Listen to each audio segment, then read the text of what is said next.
بسم اللہ الرحمن الرحیم۔ شہزادی کی سمجھداری۔ ایک شہزادہ کم صورت تھا اور اس کا قد بھی چھوٹا تھا۔ اس کی دوسری بائی نہایت خوبصورت اور اچھی ڈیل ڈول کے ساتھ۔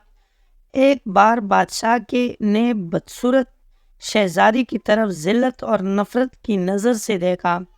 شہزادہ نے اپنی ذہانت سے باپ کی نگاہ کو تاڑ لی اور باپ سے کہا، اے ابا جان، سمجھدار ٹنگنا لمبے بیوقوف سے اچھا ہے۔ ضروری نہیں ہے کہ جو چیز دیکھنے میں بڑی ہے وہ قیمت میں بھی زیادہ ہوگی۔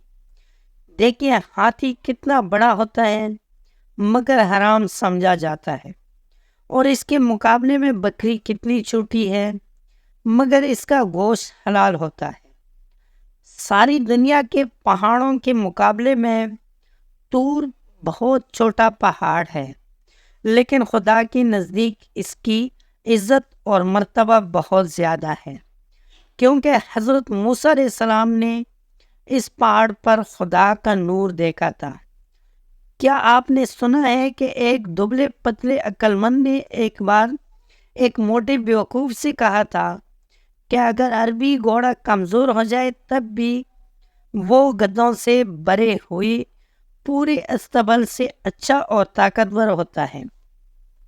بادشاہ شہزادی کی بات سن کر مسکرایا۔ تمام امیر اور وزیر خوش ہوئے اور اس کی بات سب کو پسند آئی، لیکن شہزادے کے دوسرے بھائی اس سے جل گئے اور رنجیدہ ہوئے۔ جب تک انسان اپنی زبان سے بات نہیں کرتا اس وقت تک اس کی اچھائی اور برائی ڈھکی چھپی رہتی ہے۔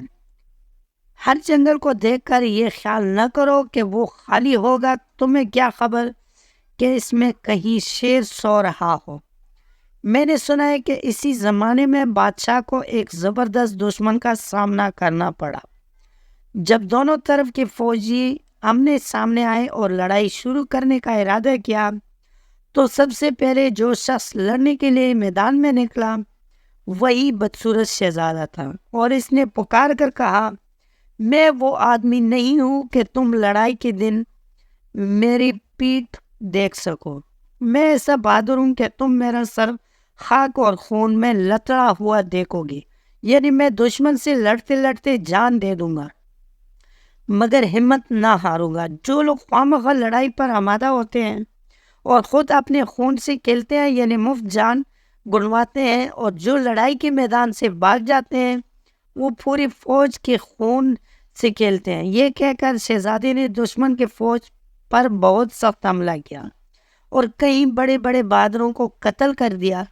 جب باپ کے سامنے آیا تو آداب بجا لایا اور کہا، اے ابا جان، آپ نے میرے دبلے پتلے کمزور جسم کو ذلت کی نگاہ سے دیکھا اور ہرگز میرے ہنر کی قیمت کو نہ سمجھا۔ آپ کو معلوم ہونا چاہیے کہ پتلی کمر والا گھوڑا ہی لڑائی کے میدان میں کام آتا ہے، آرام اور آسائش میں پلا ہوا موٹا تازہ بیل کام نہیں آ سکتا۔ کہتے ہیں دشمن کی فوج بہت زیادہ تھی اور شہزادی کی طرف سپاہیوں کی تعداد کم تھی۔ کچھ نے بھاگنے کا ارادہ کیا۔ شہزادہ نے ان کو للکارا اور کہا، اے بہادروں، کوشش کرو اور دشمنوں کا مقابلہ کرو یا پھر عورتوں کا لباس پہن لو۔ اس کی بات سن کر سپاہیوں کی ہمت بڑھ گئی اور سب دشمن کی فوج پر ٹوٹ پڑے اور اس کو مار بھگایا اور دشمن پر اسی دن فتح حاصل کی۔ بادشاہ نے شہزادی کو پیار کیا اور اپنی گود میں بٹھایا اور روز بروز اس سے محبت بڑھنے لگی اور اس کو اپنے ولی عہد بنایا۔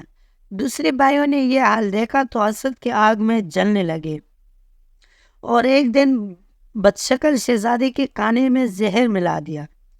اس کی بہن نے کھڑکی سے دیکھ لیا اور شہزادی کو خبردار کرنے کے لیے کھڑکی کے دروازے زور سے بند کیے۔ شہزادہ اس کی آواز سے چونک پڑا اور اپنی ذہانت سے سمجھ گیا کہ دال میں کچھ کالا ہے۔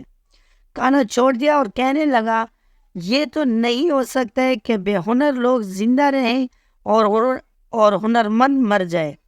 اگر ہما دنیا سے ختم ہو جائے تب بھی کوئی شخص الو کے سائے میں آنا پسند نہ کرے گا۔